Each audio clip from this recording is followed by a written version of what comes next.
Play ball. Jake, was that good enough? Very good. Would you say it wasn't to make him redo it if it was really bad? No. No? All right. Stay right there, Jake. Welcome back to the Slide Podcast, everyone. I'm Coach Aaron, and tonight I am joined with Banana Jake. And Jake, this is a special episode, man. Very special. It is. It is. How you been doing? Have you been stressing about it a little bit? A little bit. Coming up Yeah. with questions today There you and go. the whole week, basically. Yeah. Well, we got back from ABCA before we get into the guests because I always think that it's a surprise, but they already know. They've already seen the title of the episode probably or read about it. Anyway, what's been going on with you for the last few weeks, man? You got back from ABCA, you got rested up. Yep. Things good and ready to go? Yeah. Just a lot of training off season and getting mentally prepared for the upcoming season. Yeah, when's the season start for you? February 22nd. Oh, it's coming. You got a little over a month left. Exactly a month, yep. Where is that tournament at? Clearwater. Oh, Clearwater. Gotcha. Cool. All right. Well, you know what? I've been running around trying to sell out this banana ball tournament, and I am very sad that you're not joining us, dude. Like, I know you're going to Cooperstown, but, man, you can go to Cooperstown. Well, actually, you can't. You're aging out, so never mind. Yeah. That's a lot of money, though. You could come play banana ball with us. You know all the players, but it's all right. It's okay. Yeah. But it's been fun, man. We're having a lot of people from all over the country sign up, and yeah, maybe when you get back, you can come hang out or something. I mean, I feel bad that we're leaving you out. I mean, you are Banana Jake, so. Anyway, all right. Well, I'm not getting a lot of talkative I'm not getting you talkative here, so let's just get to the guest, Jake. Are you ready? Yep. All right. Well, before we do that, so we ask all of our field reporters, who would you love to interview? And Jake's request, his bucket list guest, is the gentleman waiting to be introduced right now. Jake, I'll let you take it over. All right. So today we have a 12-year MLB veteran, two-time World Series champion. He participated in the Home Run Derby X, and he has also made appearances for the Savannah Bananas. Ladies and gentlemen, our guest today is Johnny Gomes. How are you doing? I am all good. Happy to be on board with you guys. It's a pretty cool setup. Yeah, I should have added some applause music there, Jake. Man, I got you. There we go. There we go. Yeah. All right. Well, Johnny, man, I want to thank you so much because I know you got actually a life outside of the baseball world, and so Sure. you away from it. So I thank you very much for that. So here's how we start every show with our guest. It's kind of funny with him, Jake. But tell us a little bit about yourself, Johnny, and you can summarize it however you'd like. But at the end of that, we ask every guest, what's your favorite cereal? So we need to know that to begin with. Okay. Well, let's see. Where do we start? I guess we start from the roots. I grew up in Northern California, like the wine country, Sonoma County, Napa Valley. I went to Casa Grande High School there, and then graduated, of course, and then went to a junior college. Went to a junior college right up the road. And yes, you can make it to the big leagues out of a junior college. I'm proof in the pudding right there. It's a good thing. So 2 years of junior college. Ended up getting drafted by the Tampa Bay Devil Rays at the time. They were the Devil Rays back in 2001 in the 18th round. And believe it or not, didn't have many options outside of that. After my second year of junior college, I thought my playing days were over because I didn't have a college scholarship anywhere. Right. Ended up getting asked to go to a tryout for the Tampa Bay Devil Rays. All moons aligned, had a great tryout. Ended up getting drafted in the 18th round. I look down and I look up in September of 2003, and I'm in the batter's box at Yankee Stadium making my debut. So it was a pretty fast roller coaster of a ride from graduating junior college in 2001 to making my debut in 2003. So that was a whirlwind. A little bit of up and down in 2000 and 2005. Stuck in the big leagues. and then history from there. I think that's a pretty good summary there to begin with, Jake. I mean, Yeah. not too many of our guests, their story ends in the big leagues, so that's pretty good. All right, Johnny, what's your favorite cereal? Gosh, my favorite cereal, I'm probably going to have to go old fashioned with Captain Crunch. Hey, I I'm like a that. Captain Crunch. I'm not a big fruity, sugary. I can get down with a little bit of those cereals that have the chocolate milk at the end, like the There you cocoa go. deal. Yep. Um, but I just like, and the Captain Crunch, I got to eat it fast. I like it crunchy. I don't like it when it starts to get soggy. So I go smaller bowls, but a lot of portions after that. And There then you go. whole milk too, really Gotta have it. important. Yeah. That is. Yep. Wow, that was a good explanation of cereal. That was Yep. Yeah. probably one of our best there, I believe. So, Yeah. well, Jake, man, I'm gonna let you start it off a little bit and let you kind of guide this thing. All right. So, since Red Sox is my favorite team, we're gonna start off talking about the Red Sox. So, in 2013, the Red Sox were picked to finish pretty low in the division by Yeah. most experts. Guys, people considered you guys lucky, but we all know you guys ended up winning the World Series. What do you think contributed to that? Yeah, man. I don't think that blueprint would ever get like copied as far as there was a lot of free agents that came. So that was 2013. So you go back to 2012 and there was that big trade. There was a lot of, a lot of those guys went over to the Dodgers. So they kind of cleaned house. They wanted to revamp the culture. They wanted to get a lot of veterans and let their younger guys, grow a little bit in the minor leagues. I think it was just kind of like a stepping stone, what 2013 was supposed to be. But what it really turned into be was this big group of veterans that were starving for a World Series, or a couple of these veterans that were willing to get another one. So we go get like a Shane Victorino, which was a huge move.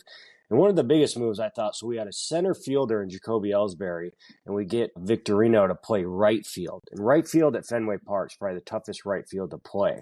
So it was a real sneaky move, and they've done a good job of that, of getting a real good center fielder and putting him in right field. And then we got like a John Lackey who's coming off an injury, a big signing with Mike Napoli, a big one with David Ross, with Stephen Drew, just a lot of veterans that either have been to the World Series or starving to get back to the World Series.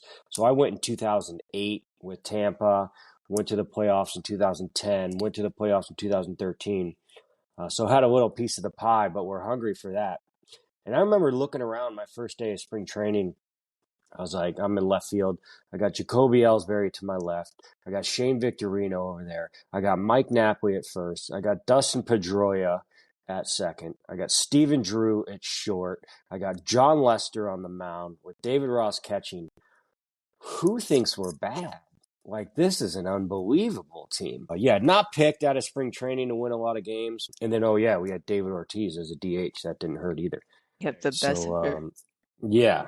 But yeah, man, we had our sights set on that right out of Jump Street. And you can't listen to that noise on the outside. If those beat writers were right all the time, they'd be making a lot of money. But they're just throwing stuff against the wall, seeing what sticks. And we finished the season with a W.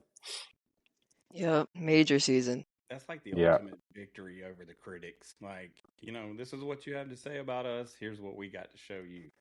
Yeah. Yep. I mean, like I watch it, you see it in MLB, NFL, all these experts pick all of these different things, and then after week one, everything changes. Everything Or, changes. I mean, first month at MLB, everybody's reassessing things. So Yep. it's people get paid to give their opinion, Jake. Yeah. Those people. I'll bet on Red Sox every season. There you go. Well, hey, let me ask you a question, Johnny. So I've heard you and I have actually spoke briefly about just the youth sports today, and so I loved your take on your plan for your kids and your boys. But what's your opinion of youth sports today and the constant just playing 130, 140 games a year? Yeah, man, it's tough. It really is. I mean, I'm an advocate for it. I know so many other people advocate of, playing the multiple sports, and they make it so tough these days, right? They just make it so tough. And that's what I don't like is playing not unable to play the multiple sports. I tell guys now, I go, listen, if you are going to go all in on a sport, especially baseball, like you have to have a hobby. You have to have an outlet. And I loved baseball. I love baseball from day one, but there has to be some sort of outlet. There has to be something you enjoy, whether it's fishing, whether it's hunting, whether it's riding your bike, whether it's the trampoline, something that you feel you can also excel at and something that you also want to get better at, I think is really important. There's a big downfall of guys leaving the game, and I think it's just because they're burnt out. But when you're in the fight and you're having so much fun and you're going to Cooperstown and then you're going to, the Slump Buster in Omaha and you're just surrounded by baseball, you think you'll never get burned out. Yep. So it's just go, go, go. So that's why I say just have a hobby, again, play another sport. But it is a tough time. It really is. And it's really hard. It's good that there's more baseball, right? But the more baseball there are, the more good coaches, and again, the more bad coaches, right? So you got to really be, self-aware. How much of a bummer would it be to lose your 12 to 14 years because you didn't like the coach? It's really hard. But I tell you what, like baseball teaches you so many life lessons. It's a results-driven industry built on failure. Right. So we get a lot of failure, like life. Yeah. Like life. It gets you ready for life, buddy. But yeah, it's a tough time in baseball, but the good times are great. It really is. I think the pros outweigh the cons, but there is some homework that has to be done. And then again, like there's a huge difference between amateur athlete and professional athlete, and you still are an amateur athlete, which means you can have fun, you can enjoy the moment, and just, be patient, trust the process, and just have fun while you're doing it. Jake, you got a hobby? Out of baseball? Yeah. A lot of kids don't. I tell you what, buddy, a lot of kids don't. But I mean, it's never too late, right? I mean, it's just like riding your bike, right? How far can you ride your bike? And there's a lot of hobbies that can take your baseball game to the next level, right? One of the things that is lost and was big when I was a kid, and it's kind of like, oh, you do what? But it was like rollerblading. Right? Yep. Rollerblading is phenomenal for your legs. It's phenomenal for your balance. And I mean, you just get some rollerblades and just cruise around, right? I think it's great. Whatever it is. Yeah, just having a hobby. Jake, I want to see you on some rollerblades, dude. That's right. We're getting you some rollerblades, buddy. We'll get you some custom painted, Yeah.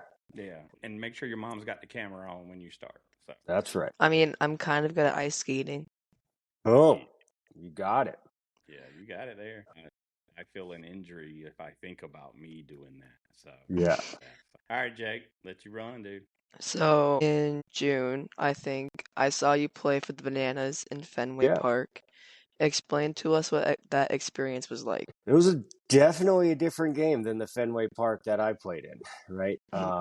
As Banana Ball is. But I tell you what, like I'm a traditionist in our game. I love the history of our game, that being MLB baseball. It's America's pastime. And I think the people that are against Banana Ball are kind of getting weeded out. I do. I mean, this is like, it's the biggest thing going. It like really is. I'm so proud of what Jesse's done and what, Gillum, the head coach, has done. And what I love about Banana Ball is all the players that are involved in Banana Ball would not be playing baseball if it wasn't for Banana Ball. So it's giving these guys the opportunity to continue to wear a jersey. And I know there's kids your guys' age, Jake, that would, I mean, it's a goal to play for the Bananas. And I think that's super cool. And it's not so much of a fallback from the big leagues, but it's all about playing the game you love, whether it's the Bananas, whether it's in the big leagues or whatever. And then there's kids in the big leagues that have probably played in the big leagues for a long time that haven't played in front of a sold out crowd. If you think about it, these guys haven't not played in front of a sold-out crowd in probably like 4 years. It's a really cool platform. I love what they're doing, and it's a really hard platform to do what they're doing. When I tell people when the ball is in play, it's like really good baseball. These guys, they can do all their TikTok tricks, but they're actually really good baseball players too. So it was cool. And, baseball in the big leagues, to start with, like, is a job. It's a job, and it's stressful. There's a lot on the line. So on my end, it was just a great opportunity to kind of take the guard down and just really have fun playing baseball. What do you think stops? I've seen a little bit more celebrating this past MLB season. Yeah. I saw the home run capes and, some creativity starting to show. Yeah. What do you think prevents most players from really just showing the kids today that they're having a good time? I think that's still just, the older guys, right? I mean, when I first came up, it was head down, out of like respect, right? That's all ours was out of respect. Yeah. But I think it's kind of this line now that it's not disrespect for doing a celebration. It's just like, it's just like a fire hydrant of emotion. You're just so excited. You're not disrespecting the pitcher. You can mix them in there now. You can, there's a different celebration too, where you're kind of giving it right back to the pitcher. But you had never done that before, have you? Nah. I'm a head down guy. Yeah, I got you. Yeah, but I think it's good. It's good for the game, and if you're going to be planning for your next celebration, you might as well get in the batting cage as well, right? So you're not going to be doing. If you want to celebrate, go ahead and iron your swing out too, and you can be doing a lot of it. Yeah, you got to have something to celebrate first. Yeah, and that's right. Strikes. That's right. So, if you do get the 3 strikes, be ready for that pitcher to do a little cartwheel on you when you're going back to the dugout, and you can't get mad at him. I know. I've seen some buttons pushed, but yeah. So I think Jake and I both have seen your content and where you're really discussing the mental side of the game as you're stepping in the box. Just a totally different take on for me specifically on just what that looks like stepping into the box. Maybe tell our audience just a little bit about what that is and how did you develop that? Yeah, it's there's a lot. I think we're just really hung up right now with like the swing and the swing mechanics. I'd truly say, like, I don't know the numbers, but probably like 85% of the time you get out, it's because you either swung at a ball, you took a strike, or you were late, right? You think about that. Like, no one's ever got out and they're like, oh, I was just so on time, right? Like, you were late, or, like I swung at a ball, or I took strike 3. It's not always the swing, right?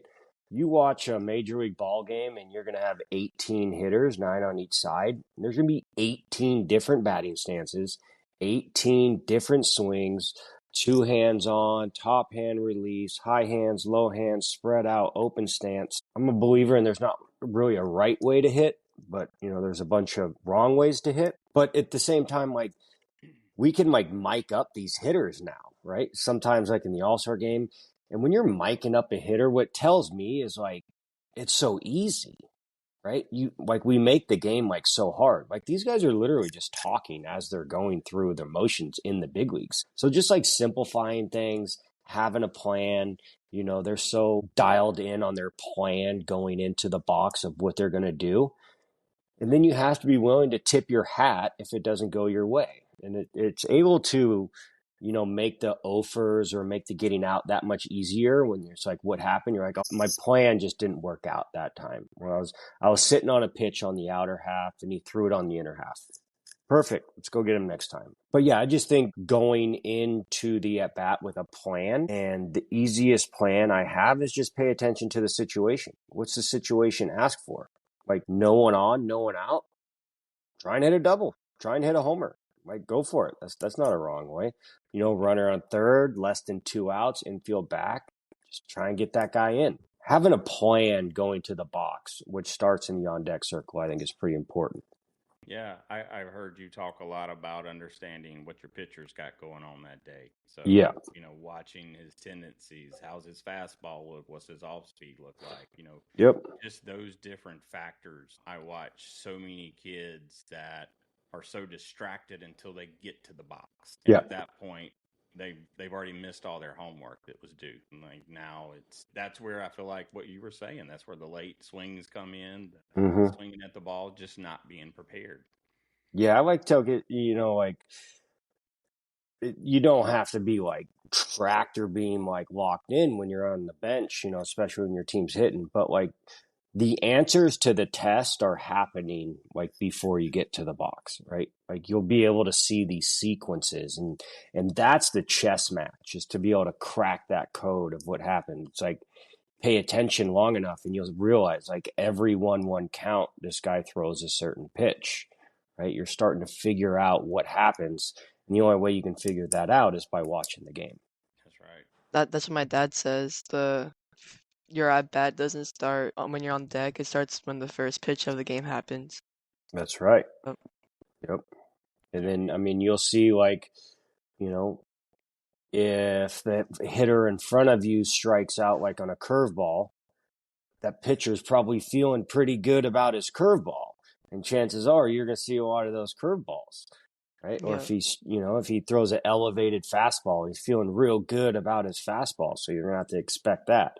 But paying attention to the at-bat in front of you and in front of you, is the answers to the test when you get in that batter's box. All right. Yep. Cool. Jake, I'm going to let you go, bud. All right, hold up. I kind of forgot the order of this. So I don't know if many people know, but you were the first player to catch a ball in front of the green monster, play a ball off of the wall, and catch a ball on top of the monster. What was the hardest part about playing in left field in Fenway? I mean, we're talking 100+ years of Fenway Park too. So to be the only one to do that, right? Yeah, That's it's I crazy. am hanging my hat on that one. That's right. But I think I'll talk about that. Like, I'm a huge baseball fan. I mean, I was so fortunate to play it. But I mean, post playing, like I go to games, I take my son to games. I love baseball. So whenever I go back to Boston, whether it's broadcasting or signing or doing this or that, I always ask for Green Monster tickets. And I sit there. So yeah, I was sitting up there, and Trevor Story the night before hit 3 home runs when I was on the Green Monster as well, and all 3 went over my head. And then the following day, I think it was about the 4th or 5th inning, he hit a grand slam right in my lap, and that was, man, I brought me back to when I was like 10 years old. I was so pumped. I mean, I've held thousands of big league baseballs, but catching, a homer was pretty cool. But yeah, so playing in front of it, yeah, it's a green monster. It is a monster. It's something that you can only practice there. It's probably one of the biggest home field advantages in the game. But there is a science. There's definitely a science behind it.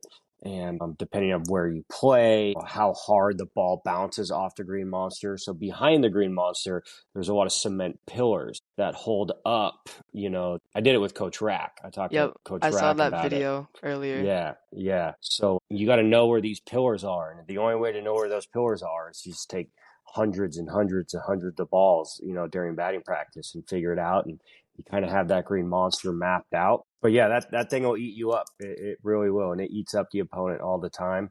But I did enjoy playing in front of it. Yeah, it'd be cool. What was your favorite stadium you got the chance to play in? Yeah, so I mean, there's only 30 in the world, right? So they're all awesome. But playing, believe it or not, which is an absolute dumpster fire of the stadium, was Oakland, the Oakland Coliseum. And the only reason I say that is because I grew up an Oakland A's fan, right? I was a diehard Oakland A's fan. The 89, World Series against the Giants, they lost in 90. Ricky Henderson, Jose Canseco, Mark McGuire, the whites, the green, and the yellow. So going home, right, was really cool. But as far as everyone else, I mean, Fenway's a national monument, right? So to be able to play ball in a national monument. Wrigley's really cool. I think the newest park that I love probably is San Francisco with the big glove in left field and the water in right. So playing them in front of my home, family and all that, Oakland, even though it was a dumpster fire, but Fenway's awesome, Wrigley's awesome, San Fran. They all have their own little quirks, which is pretty cool. I grew up an A's fan, and so I was sitting in front of the TV when the earthquake happened in '89, and I remember. I mean, obviously, we didn't have any social media, Jake. So, like, your TV just goes snowy and then out. Yep. Like, I'm yelling at my parents, like, what's going on? Figure this out. When in reality, we found out later that there was an earthquake that happened. Yeah. I was there, not at the game, but I was right up the road. That's where I was born and raised. So, yeah, our house was rocking and rolling. Stuff's falling off the shelves and everything. That's scary. I was a big Canseco fan, so the Bash brothers and I was a big Ricky Henderson guy. Dude, he was, he was the man. CA was. Yeah. And he's got records that I think are built to last. Yeah. I don't think anybody will ever touch his stolen base record. No chance. Go ahead, Jake. I think I cut you off on one of those. All right. This may be a tough question, or it may be very obvious. What World Series, what team did you enjoy winning the World Series with the most? The A's or the Red Sox? The Red Sox are the Royals. Oh, the Royals. That's right. Yeah. We were just talking about the A's. Yeah, so Red Sox 2015 Red Sox 13, Royals 15. So I get to ask that question, and I start with, like, if you don't believe in baseball gods, you better believe in baseball gods. So if you want to compare champions, the baseball gods will throw a lightning bolt at you. You can't compare. But I'll tell you, which is really unique is about those teams, and which I really didn't realize, is like breaking those teams down and like, what if they played each other, right? Like, or who was better or all this stuff. And what I realized was, which is interesting, is like championship clubs, like you would think they'd all be similar. Like championship clubs are all different. Who are similar are last place teams.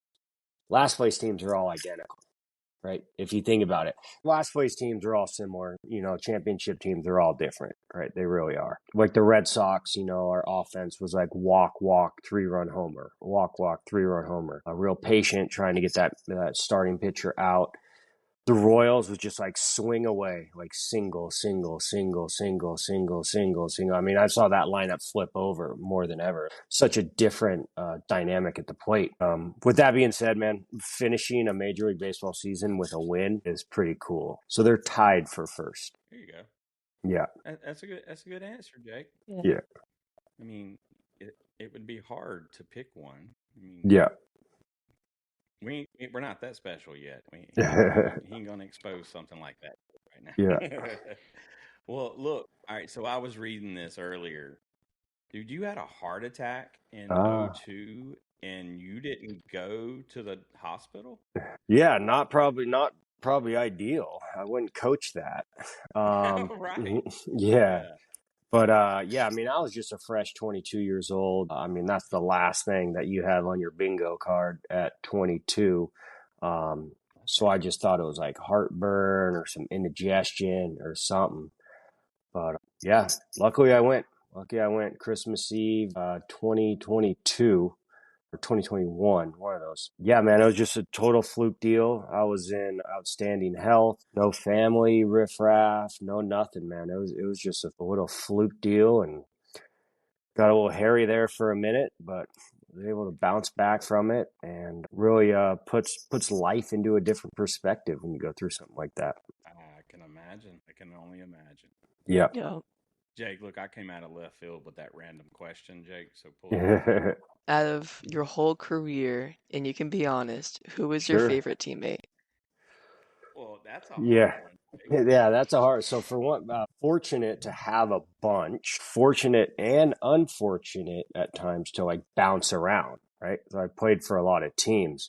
Right. So you play for one team, you got to carry over the same teammates. But I mean, I was all over the place. So I had a bunch of teammates. I like to hang my hat on. I if the question was the other way of like, who did you like hate playing with? Like I couldn't name that guy. I played with, yeah. Oh, yeah. I couldn't name that guy. I was just happy to be in the big leagues and, happy-go-lucky and big team chemistry guy, all that. But I played with some really good guys. I mean, the names that like pop in my head all the time, it just seems to be that 2013 Red Sox team. Just because like we molded so much, we all had so much in common. Even on the pitching side, it's hard to mold with the pitchers. It is. But, like a John Lester, a Jake Peavy, a John Lackey, and then the offensive side, like how could you not like David Ortiz, Mike Napoli, and Dustin Pedroia? And that's not to single anyone out, but I had a lot of really good teammates. A Joey Votto who won an MVP, a Josh Donaldson who won an MVP. My time in Washington, with Ryan Zimmerman and Jason Worth, Freddie Freeman. Freddie Freeman and I were on a bobblehead together in Atlanta. So yeah, man, I got some good buddies and some great teammates. A lot of them. I couldn't give you one. Well, I mean, with looking at, the teams and when you changed, like you had to be a clubhouse dude. You had to love the game. And there's no doubt. I mean, you see some guys that, hop from team to team and then they just slowly fade away, but you just kept coming back. So that meant the clubs wanted you to be a part of their locker room. Yeah, it was tough, I hang my hat on, all those playoffs that I was able to go to. I'm fortunate, so hung a banner in Tampa, hung a banner in Cincinnati, Oakland twice, Kansas City, and Boston. I also played winter ball too as well down in Mexico, which was a great experience. Also played in Japan, which was another great experience. So yeah, man, baseball has been great to me. A lot of friends, was able to travel the globe all because of the game of baseball. I've heard baseball in Japan is completely different than it is over here. Like it's wild to talk about it and to be a part of it because it's like it's the same rules. It's not like baseball in Japan with these like different rules. Right. It's the same rules. It's the same game, but wow, just how they play it and their strategy, it's way different. Yeah, I think I ran into Jake. We were talking to one of the guys. I can't remember the name of the company. They do custom gloves and stuff, and he was just a pitcher over in Japan, I believe it was. Oh yeah. Yeah. But no, that's you all have always seen, those games on TV and just it's the crowd, the intensity. Yeah. The players are so fundamentally sound. Yep.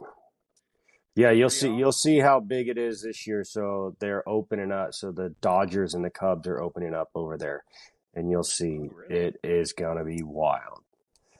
Wow, like a 3 or 4 game series. Yep. That's cool.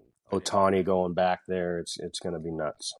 Yeah, that's going to be like the Beatles or something. Oh yeah, crazy. Oh yeah. And with who they just signed, the new pitcher. Yeah, they got 3 Japanese-born guys over there in the Dodgers. They're getting all the all-stars. Yep. Jake, you might face Chinese. Well, are you going to try to go to the Little League World Series? Are you going to enter and play on a team? I don't know. No? I mean, I don't really play Little League, so yeah, no. I know, but you always hear these travel ball kids coming back and getting to go to Little League World Series. I'm glad you're not, though. At least it stays pure for you. But it's Chinese Taipei teams. Yeah, there's a lot of teams over there. It is. Yeah, it's like the WBC. Yeah. Yeah. Well, man, when you think about your playing career, like what started you to like baseball when you were young? Like what attracted you to the game? So I tell you, it's kind of flipped on my head a little bit because I was like all in on football. I was all in. I started Pop Warner tackle football in 2nd grade. And I was smashing kids. In 3rd grade, I was smashing kids. And I was the running back and the linebacker and the star of the team. And I got to about 7th grade, and I played baseball too. And then it seemed like I kind of peaked early, and I was smashing guys, and then everyone kind of caught up to me. And then I got passed up, and then I was getting smashed. And I was like, oh, boy. So it really wasn't till about sophomore year in high school that I really picked baseball. I thought I was all in on football. And that's why I talk about too, like, I don't know how that would have worked out today's era because I would have been all in on football and would be trying to make the switch my sophomore year in high school, and it would have been a little too late. So lucky I was still able to play baseball and football, and we didn't have like this individual sport deal. But I'll tell you what I loved is, we're just kind of like the low income family, chilling. And what I loved is once you're in between the lines, like, doesn't matter what your parents drive.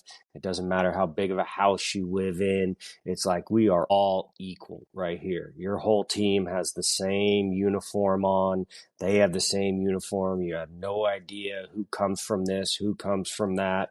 And just what stands out is just talent. So that's really what I enjoyed about baseball, was just kind of being on the same level as everyone else. Yeah, I remember those days myself and feeling, just that camaraderie and the togetherness of being a part of the team. Yeah.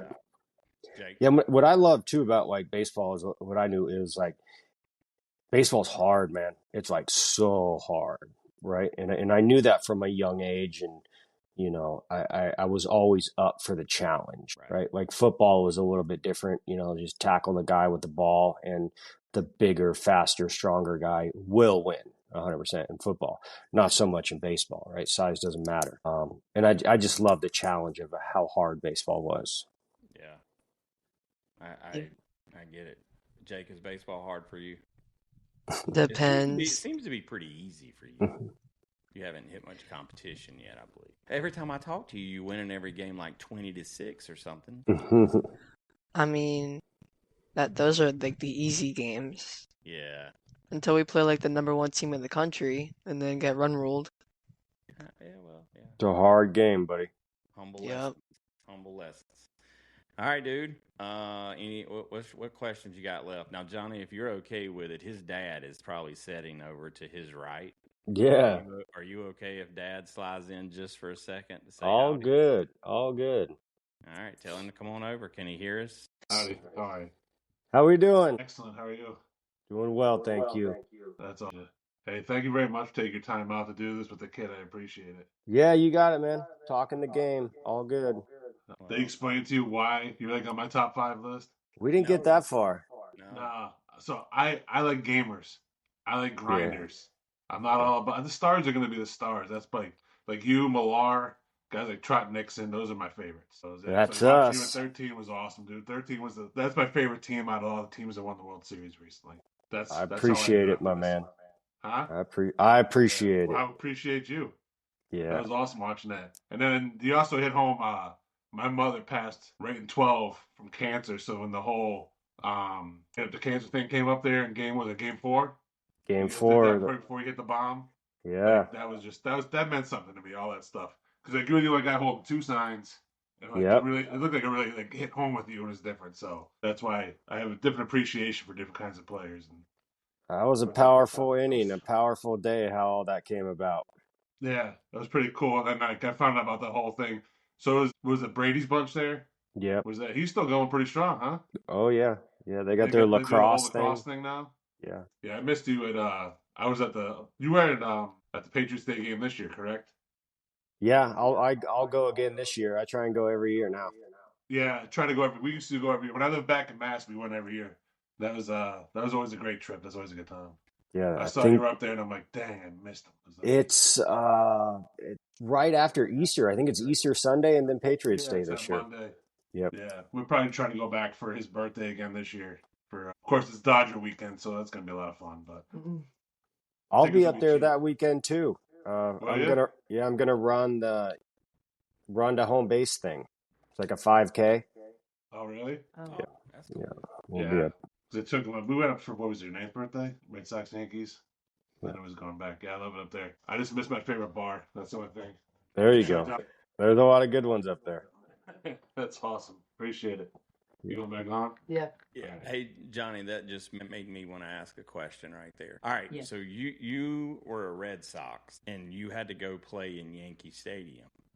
Like, what's that rivalry like inside the locker rooms? Unfortunately, I don't want to be a dream crusher, but it's not that much until September, right? September, right? And then it really gets going. It's good right now. So, but The rivalry is really the rivalry when both teams are really good. If you think about it, they've all kind of like switched, right? The Red Sox are really good. The Yankees are in last. The Red Sox are in last. The Yankees are in first. So when they're both really hot, it's really good for baseball. Yeah, it is. I would have to say, just looking at it from the outside in, when both teams are winning, it's just the biggest rivalry in sports. I feel like. Yeah. Talking about my 9th birthday, I went to Boston for a series, and it was Yankees versus the Red Sox, and it was something. Yeah, it's a hostile environment, that's for sure. Yep. Was it scary, Jake? After the game. Yeah, getting back to the car. That always is at an away game. Oh, yeah. Like, one Yankee fan and like the whole crowd of the Red Sox fans is bad because they start talking trash to him. And it was... And he's not smart enough to know he's got to keep his mouth. It's some passionate fans. Passionate fans. You know, the cool part is we went on my birthday, like the actual day. We went to one of the games. And we were getting no hit until the bottom of the 8th. It was 5-0. And they started to come back, and they won 9-5. Whoa, that's some late inning magic right there. Yeah, it is. Yeah. Well, all right, Johnny. Well, man, we've kept you here for a while. Jake, any final questions before we get to our last question? Nope. No? All right. Disappeared on us. There he is. All right. So, Jake, I'm going to let you want to ask last question? Yeah. Dude, you got it? Yeah. Okay, just making sure. All right, Johnny, this is the hardest question that we ask. Like, it stumps most people, whether they're actually the kids do better at it than the adults do. But Jake, take it away. We can give you a scenario you've been in before. It's the bottom of the 9th, Game 7 of the World Series. What's your walk-up song? So, that's tough. So I didn't really have a like traditional walk-up song. So like I said, I played like all over. So I just kind of went what genre and what artist was hot in the local area, right? Like in Boston, I came out to Dropkick Murphys. If I would have came out to Dropkick Murphys in Oakland, no one would have any idea who that is, right? What did you come out to in Oakland? Oakland, I think it came out to E. There you go. Yeah. Look, don't give me that weird look, Jake. 90s, dude. Yeah. Oakland, Too Short, E40. Too Short and E40, yeah. Yeah. All those dudes, man. Those are our guys. That's where I grew up. Yeah. That's it. I had a feeling. That's why I had to ask Oakland, because if you lived there, you knew about it. There was no doubt. Yep. You got it. All right. Well, I appreciate it, guys. That was fun. Thank you guys very much for listening. Jake, you did an amazing job, and I'll let you take it from here, dude. Until next time, Johnny. We'll catch you on the slide. There you go, man. Thank you, Johnny, very much, man. All right, guys. You all be good now. Thanks for joining the action and sharing our love for the game. Now go practice your swing, or at least look like a pro in the mirror. Subscribe and follow the Slide Podcast and the Field Team on YouTube, Apple Podcasts, Spotify, and all your favorite social media platforms like Instagram, TikTok, and Facebook. Don't forget to leave a 5-star review, a thumbs up, and recommend us to every person you meet. Got a question? Drop it in your review. We might just answer it on the podcast. Keep grinding, dreaming big, and remember, there's nothing you can't accomplish. Till next time, we'll catch you on the slide.